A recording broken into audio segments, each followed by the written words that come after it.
Azərbaycan Prezidenti Cənab İlham Əliyevin dünyanın digər fövqəladə dövlətinə, Çin Xalq Respublikasına səfərinə xüsusilə toxunmaq lazımdır.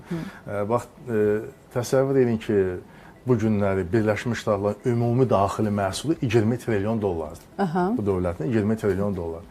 Ondan sonra gələn Çinin ümumi daxili məhsulu 18 trilyon dollardır. Və Çinin hədəfinə bax. Deyir, növbəti 5 ildə, yəni 2030-cu ildə, bunu 2025-də deyirlər, biz dünyanın birinci nömrəli iqtisadiyyatı olacağıq.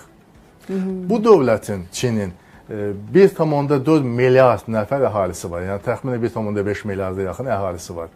Çin Xalq Respublikasının sədri cənab Si Jinping Azərbaycan Prezidenti cənab İlham Əliyevə xitabən söylüyor ki, siz, cənab Prezident, Çin xalqının köhnə dostusunuz.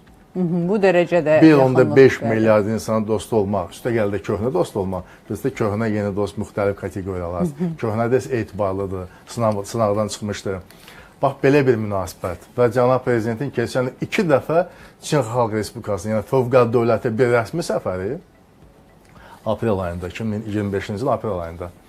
Və bu səfər çərçivəsində ikitərəfli strateji, deməli, bütün istiqamətlər üzrə hər tərəfli əlaqələrimizin inkişafı ilə bağlı deməli, bir strateji əhəmiyyətli sənəd imzalandı və bütün sahələr əhatə edən bir yol xəritəsi idi bu. O zaman əslində Çin birinci yerə qalxsa, bu bizim dostluğumuzu nəzərə alsaq, bizə də müsbət hal kimi qiymətləndiriləcək. Hər halda təsəvvür edin ki, Çin dünyanın bu gün ikincidirsə, həm də birinci olma iddiasında olan bir dövlətsə, onun o ölkəyə rəsmi də yox, rəsmi öz yerində. Dövlət səfəri bütün səfərlərin ən yüksəkdə dayanır. Dövlət səfərinə bizim prezidentin dəvət alması və orada göstərilən o diqqət, qayğı, bütün dünyanın telekanalları onu göstərir ki, fövqəladə dövlətin, başqa bir fövqəladə dövlətin prezidenti elə də böyük olmayan Azərbaycan dövlətinin prezidentini necə, hansı səviyyədə qəbul edir. Və bu yerdə dövlətimizin başçısının məşhur bir ifadəsini səsləndirmək istəyirəm.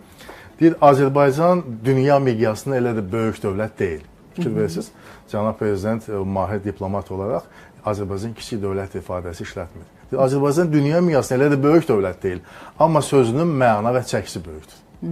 Sözünün məna və çəkisi böyükdür. Bunu Çin kimi dövlət çox gözəl bilir.